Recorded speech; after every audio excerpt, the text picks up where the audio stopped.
Hello, film historians. I'm Derek and I love old movies. We've got Sam the sidekick here. Hello, and welcome to episode 37, which, I'm gonna just say right now, feels like it's gonna be a big one. And why's that? I don't know. I just think Humphrey Bogart films have an extra layer of big to them. Okay, especially his big hits. And especially his great performances. And today's film legitimately checks off both of those boxes, that's for sure. Oh, I'll say. That's because we are looking at 1948's The Treasure of the Sierra Madre, written and directed by John Huston and starring Humphrey Bogart in what is, I feel, his greatest acting performance. Okay, that's a big statement. You're saying he's better in this than in Casablanca? Oh, I am. Better than the African Queen? His performance? Yes. Better than the Caine Mutiny? You're telling me he's better in this than in the Caine Mutiny? Well, yeah, You're treading on some seriously sacred ground here. Okay, I know. But let me just say this. To me, Bogey was always best when he showed the vulnerability, that descent into madness, the fragility of his mental health in the face of unrelenting circumstances. Both the Caine Mutiny and Sierra Madre go there, and Bogey is great in them. But I'm saying it right now, he's better here. Well, we will just see about that, won't we? Yes, we will. And so, moving along, coming out of the Easter weekend and into kind of a bit of a milestone for you. Yeah, last quadmester, baby. So, for the non-high school savvy among you, one of the switches that schools have put in place to help with COVID-19 is quadmesters instead of regular semesters. So rather than having 4 classes at a time, I have 2 for 10 weeks. Each class is for half the day. And that has been rough. So rough. I had math and biology, and then followed it up with calculus and chemistry.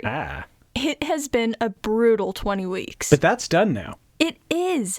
And I'm starting my last quadmester this week, and I have guitar and theater production. And 2 part-time jobs. And a prom to get ready for, baby. So this is going to be a fun quad. Go out with all the good stuff and end high school on a high note. In accordance with prophecy. Right on.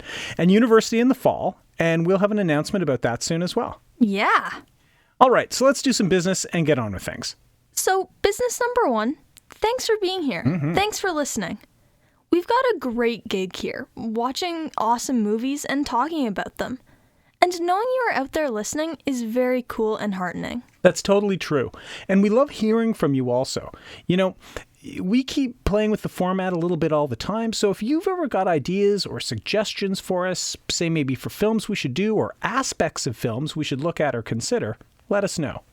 Also, if you'd like to read a cold open for the podcast, maybe talking about a nostalgic or formative experience you had watching movies, get in touch and let's make that happen right away. And if you could, please take a moment to hit like, subscribe, and share. Especially share. The sharing is the big one. Or if you are on an audio-only platform, see about dropping us some stars and maybe a quick review.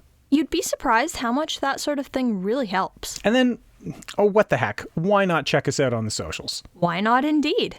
After all, we are on the Facebook. I Love Old Movies, the podcast. The Instagram. At I Love Old Movies, the podcast. El Twitter. At ILOM podcast. And the good old-fashioned email. I Love Old Movies, the podcast at gmail.com. All one word. And of course, you should also do what the cool kids do, and that is pet the rock. And by that we mean head on over to our pals at petrockradio.ca and listen to the amazing local web-based radio programming that features fantastic music and previous episodes of our show, broadcast 3 times a week. Monday, Saturday, and Sunday. That's as cool as it gets. We'll link that for you in the description. So, are you all set to endure the unforgiving conditions of the Mexican desert as we try to squeeze a fortune out of the rock and sand? And how? I've got my shovel right here and everything. Hit the music.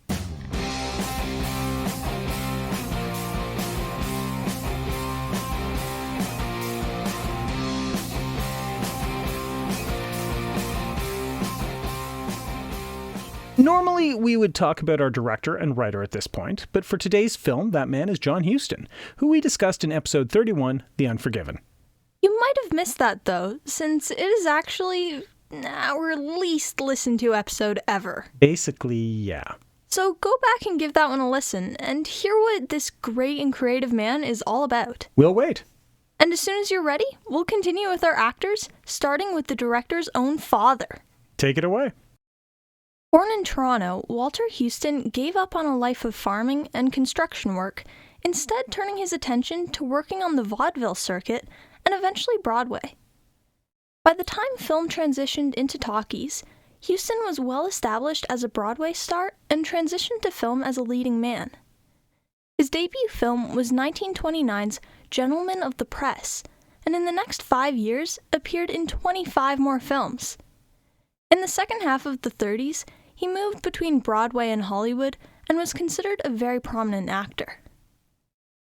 Huston received 3 Academy Award nominations for Dodsworth, The Devil and Daniel Webster, and Yankee Doodle Dandy, but it was not until his final nomination, for The Treasure of the Sierra Madre, that he won the prize for Best Supporting Actor, also winning the Golden Globe. As John Huston won for Best Director also, they became the first father-son combination to win Oscars at the same ceremony. With a career that involved playing such roles as Abraham Lincoln, Uncle Sam, someone called the Sin Killer, and Satan himself, and being the first man ever nominated for both Best Actor and Best Supporting Actor in his career, Walter Huston died in 1950 at the age of 67. He had appeared in 3 of his son's films, but the chance to be in a 4th as Ahab in Moby Dick was never to be. Tim Holt came by his ambition to be a big movie star the old-fashioned way. His dad was a big movie star. From an early age, Holt was coming to film sets with his dad, even appearing in a silent film as a child. Particularly, he wanted to make Western films, and it could be argued that although he was never a big star by Hollywood standards, he certainly carved out a niche for himself. Holt came to RKO and was put into a series of B-Westerns that, although they followed the same style as the films of Roy Rogers and Gene Autry, Holt's characters always had different names and different settings, although basically he was playing the same character on screen. Now, this set him a little bit apart from his contemporaries, and by the early 1940s, Holt was seen as quite the prominent B-movie Western hero. While being frequently compared to the singing cowboys of this time, Holt did himself not sing. But he had 2 sidekicks who appeared in his films, and they did the singing for him. Holt had appeared in Stagecoach with John Wayne, the 2 becoming friends and enjoying pistol shooting together. And Holt, in fact, was known as Hollywood's quickest draw, able to clear his pistol from his holster in 5 frames of film. That's about 1/6 of a second. That might have been the story of Holt, B-movie cowboy guy with a famous dad, but then something unexpected happens, as it frequently does. Orson Welles cast Holt as the lead in his follow-up to Citizen Kane, a film called The Magnificent Ambersons. But despite the fact that he did quite well in that film, RKO crammed him back into a bunch of B-movie Western quickies so they could maximize their use of him before he went to serve in World War II as an Air Force bombardier. When he returned, he was back making cheap Westerns for RKO, although they were quite expensive for B films comparatively. Although when he was getting lent out, it was to make some really cool films. He went to Fox to work with Henry Fonda and John Ford on My Darling Clementine, and of course to Warner's to make The Treasure of the Sierra Madre with Bogart and Huston. And this film was undisputedly the high point of his Hollywood career. RKO had cast him in nothing but Westerns, though, and his career never really escaped the pigeonholing of being a B-movie Western guy. Along the way, Holt pursued other interests that kept him sustained and fulfilled after his acting career faded, quite abruptly, with only 4 screen appearances after 1953. Holt managed radio stations, produced rodeos, and country music festivals. He enjoyed the freedom of being his own boss, which really is something I think we could all relate to. Tim Holt died in 1973, at the age of 54. Following the success of The Maltese Falcon, John Huston began pushing Warner's to allow him to direct an adaptation of the novel The Treasure of the Sierra Madre, a book he had discovered years earlier and was convinced would make a good film.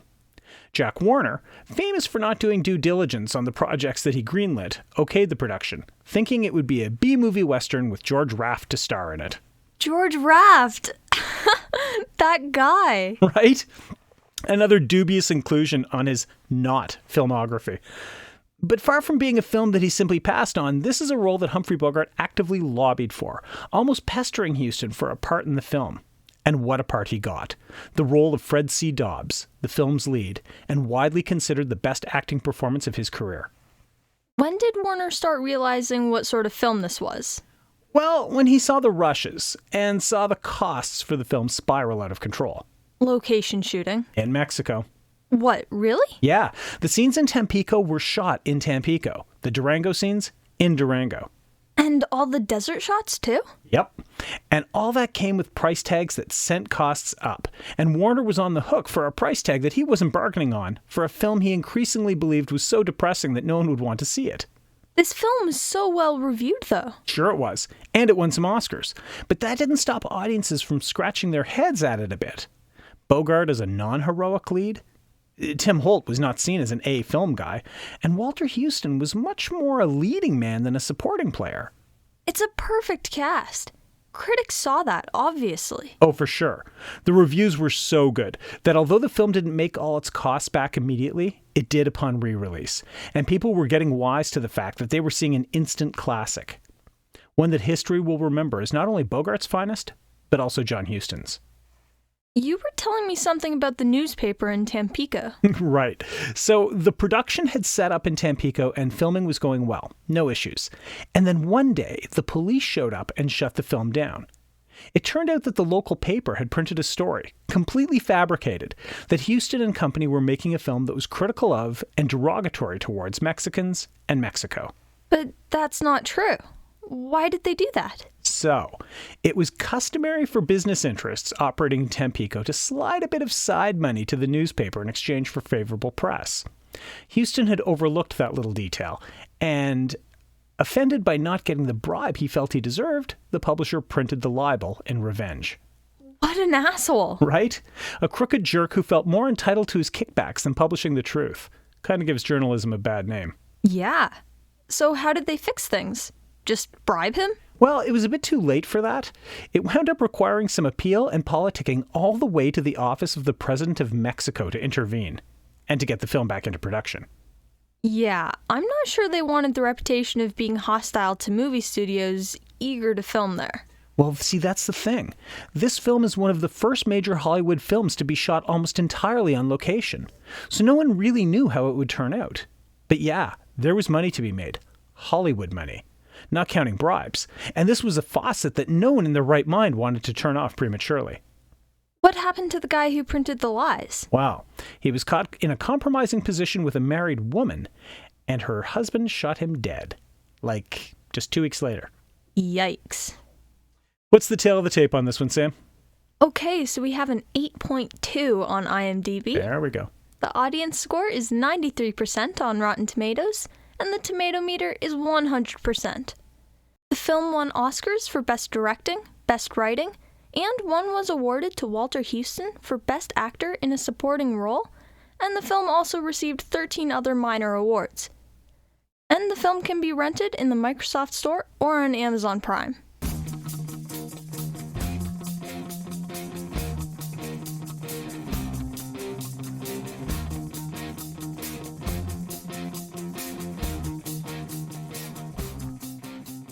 We're in Mexico in 1925, and 2 American drifters, Fred C. Dobbs and Bob Curtin, are struggling to eke out a living. They are stiffed on their pay by a shifty oil developer, but meet an old prospector named Howard, who fills their heads with thoughts of striking gold. He's careful to explain the perils, as well as the fortunes, of striking it rich. Dobbs and Curtin find the man who owes the money and beat it out of him. Dobbs buys a lottery ticket and hits the jackpot and decides to use his winnings to finance a prospecting expedition with Curtin and Howard. As they leave, their train is attacked by a group of bandits led by Gold Hat, but Dobbs and the men help fight them off. And once they're in the wild, Howard proves his worth immediately, being much more savvy and capable than the others. He clearly knows what he's doing, and if they are to strike gold, he will be the reason. Working in the desert is brutal and unforgiving work, but it begins to pay off, and the men accumulate a small fortune of gold dust.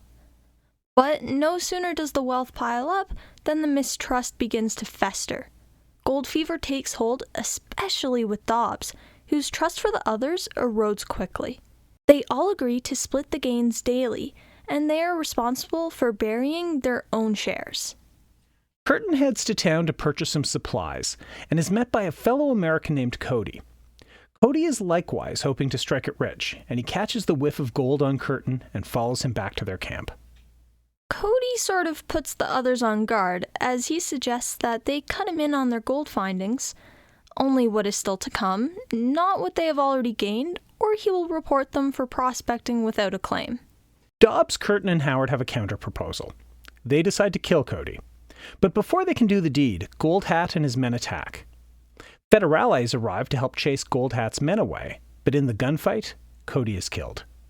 They go through Cody's things and find he had a wife and family and was trying his best to provide for them.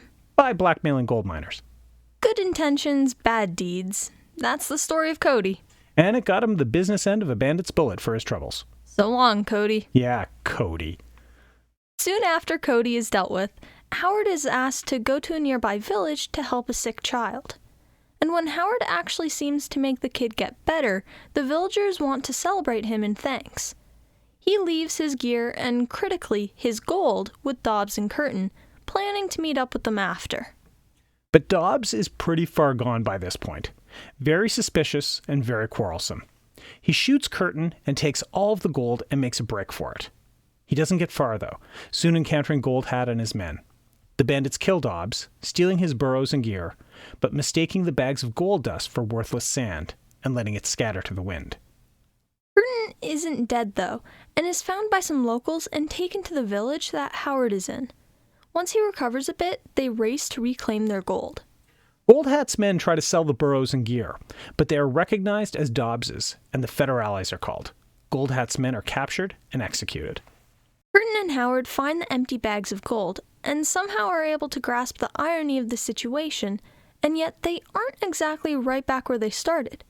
Howard returns to the village to live there as an honored elder, and Curtin sells their gear to return to the United States, planning on visiting Cody's widow. Well, she might just be in the market for a new husband.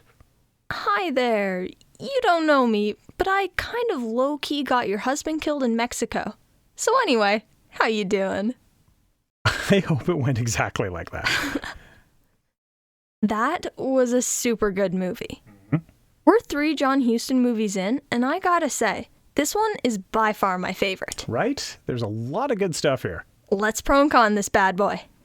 Okay, so as always, we don't actually rate the films here on the show. There are no stars, there are no thumbs. We just tell you some things we liked. Some things we didn't. And then we recommend whether or not you might enjoy giving this one a watch. Take it away. My pros. Number 1, the performances. Humphrey Bogart and Walter Huston are just excellent in this film. Bogey is the ambitious everyman loser who sees his own best intentions drown in a sea of suspicion, paranoia, and gold fever is tremendous. His slow descent into madness, while tragic, is a joy to watch. Walter Huston steals every scene he is in to the point where this is as much his film as anyone's. Tim Holt holds his end of the bargain up well, playing his supporting role as Curtin earnestly, giving Bogart and Huston the room they need to make the impact they do. In respect to his own range and talent and body of work to this point, though, Bogart is on an entirely different level here. There is no Sam Spade in this character, no Richard Blaine. Fred Dobbs was a risky, against-type role for Hollywood's biggest star, and he totally knocks it out of the park. It's no wonder they gave him the Oscar for The African Queen, since after ignoring him for this one, the Academy owed Bogey one, and although he released 7 films between those two in 3 years, African Queen was definitely his next big film, and they had to pay him back. Number 2, the cinematography. There are some really fun shots in this film, of the men in the desert, the scenes of the cave in the mine, even the shots in the bar or the Oso Negro in Tampico. Just well-conceived shots that augment the story at every turn. Huston and cinematographer Ted McCord were really on their A-game here, giving the viewer a lot to look at, interesting angles to see it all from, and fantastic mise-en-scène and shot composition every step of the way. Number 3, the themes explored in this film. Ambition, greed, the weakness of men, the strength and resilience of men, suspicion, desperation. The men went to the mountains to dig some gold and to make some money, to find a treasure. And while they found the gold, the treasure they found wasn't what they were expecting. Howard finds a home. Curtin finds a future, and maybe his fruit orchards. But poor Dobbs, he winds up with all the gold, and he meets the worst end. There is no comfort in wealth, only madness and only death. It's easy to think that this film is about how gold destroyed the men, but really it wasn't the gold at all. It didn't change them. It just revealed who they already were. Howard was old, looking for a final score and a place to call home for the rest of his days. No amount of gold changed that about him. Curtin wanted a home too. He wanted to settle down and find a future for himself. That also never changed. They were at heart decent men, and the gold couldn't corrupt that. Hobbs, though, he was deeply flawed, greedy, impatient, full of unearned pride and ego. He wanted the gold to fill his appetites for food, for drink, for women. The same things we saw him treating himself to when he was begging for pesos in Tampico. The gold didn't change him either. It just changed the quality of the human comforts he wanted to buy. All he had was his own ambitions and appetites, and the gold augmented that. And that's the problem with bottomless appetite. Nothing will ever fill it. And thus ended Hobbs. My cons. Number 1, the scene of Howard saving the life of the little boy, while filmed and musically scored with the requisite solemnness, seems a bit ridiculous. The boy was recovering from a near drowning, and Howard's technique of pumping the boy's arms, shoving a tequila-soaked finger into the boy's mouth and touching his belly, it seemed more magic than science. It's a beautiful scene to watch, but it's too far-fetched and weird. Number 2, it's probably serious enough at the end, with Hobbs dead and the gold dust all scattered to the wind, but having a sandstorm pop up exactly when Curtin and Howard were racing to reclaim their goods was just a bit too much. The situation was already terrible and irreversible. Adding the extra dimension of pathetic fallacy is just too cute here. The treasure was already lost, Hobbs was already dead, and everything had already been for nothing. And the windstorm just twisted the knife for characters who didn't really deserve that. Number 3, I have a few issues with the timeline. I know it would be very easy for 3 men in 1925 to lose track of days, weeks, and months while camping on the side of a mountain dedicating themselves to physical labor. But it's very hard for the audience to know how much time actually passes. A few extra scenes, maybe seeing them wish each other a Merry Christmas, or firing their guns on the 4th of July, something to show the time slipping away as they remain in the relentless pursuit of their goals, would have been helpful. Overall, though, on the basis of the many merits of this film, it is, of course, going to get my watch recommendation. It was a classic the moment it was released, and remains one now. 2 of the biggest names of old Hollywood turn in the work of their careers, and it's spectacular to see. Watch it if you haven't. Rewatch it if you have. You're up. Okay, so my pros. 1. Howard. What an interesting character. He gave Dobbs and Curtin weird bits of information and wisdom at the beginning, and later on he was super smart and experienced at the gold digging. Yet somehow he was also a doctor? Or healer? That part was kind of strange and came out of nowhere, but sort of still fit with the character. He was just this cool old dude who did whatever he wanted. 2. The Spanish. I love it when characters actually speak the native language of the area they live in. I also really like it when we don't get subtitles for it. If the main characters don't understand it, why should we? I find it really adds to the authenticity of the film, so I appreciated seeing that here. 3. Humphrey Bogart. Wow. That was unlike anything I've ever seen him in before. It was so different from Casablanca. Dobbs wasn't even a great guy to start with, and then the paranoia hit him pretty quickly. Then he just had this slow descent into madness that everyone could see coming, but couldn't do anything to stop it. Bogart's mannerisms were so good. The way his eyes darted around, and the way he muttered to himself. He was so compelling and captivating to watch. definitely want to see more films with Bogart like this. Now my cons. 1. The pacing. The first half hour of the film seems really fast. Dobbs is looking for a job, works, gets scammed with Curtin, meanders around a bit, then goes off gold hunting. Then things seem to slow down later in the movie, especially with the sick kid getting healed, which seemed to take an hour all on its own, and Dobbs running off with the money. It all still worked nicely, but I would have preferred to see a more consistent pace throughout the film. 2. Cody. This part of the film didn't make much sense to me. Like, I understood why he was being so pushy, and I understand their motivation for wanting to kill him. I don't get why he was killed off-screen by some bandits. It did sort of end up giving Curtin something to do at the end of the film, with him saying he was going off to meet Cody's wife, but still. It was pretty impactful for the gang to just up and decide to kill him in the first place. It showed how far they've fallen from the beginning of the film, and how far they were willing to go to protect their gold. It would have made more sense for them to actually go through with it, and then end up regretting it later on. At the very least, the poor guy could have had an on-screen death. 3. The timeline. This sort of ties in with the pacing, but I had no idea how long anything was taking. Like, how long were they just looking for the gold in the first place? A comment made it seem like a while, but what does that mean? A month? Not even to mention the actual digging and collecting of the gold. They had a whole little compound and mine set up. That must have taken a while. I thought they had been up there for like 2 years at that point, but at the very end of the film, they said it was only 10 months. It would have been nice to have a clear indication of the time passing.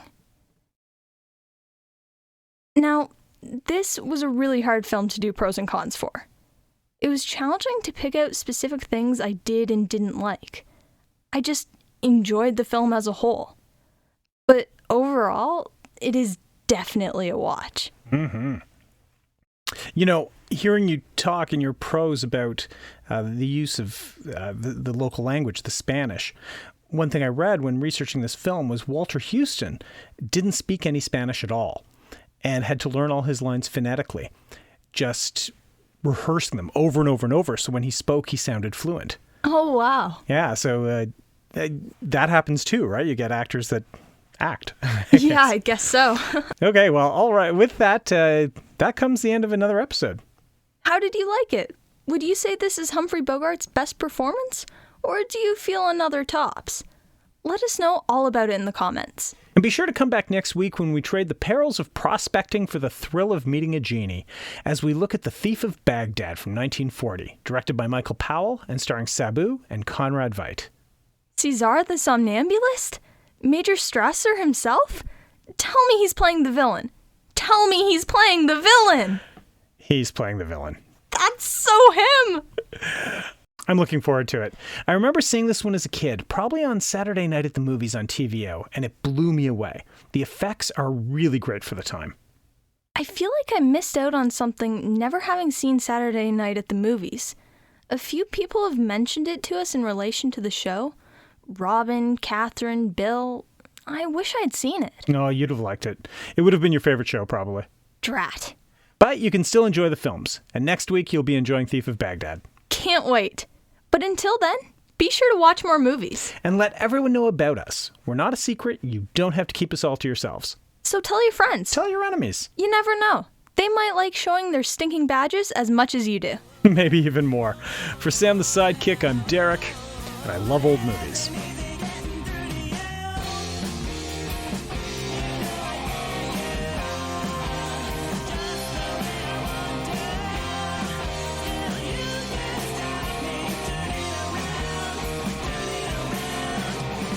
Additional research for I Love Old Movies, the podcast, is done by Nikki Weatherden.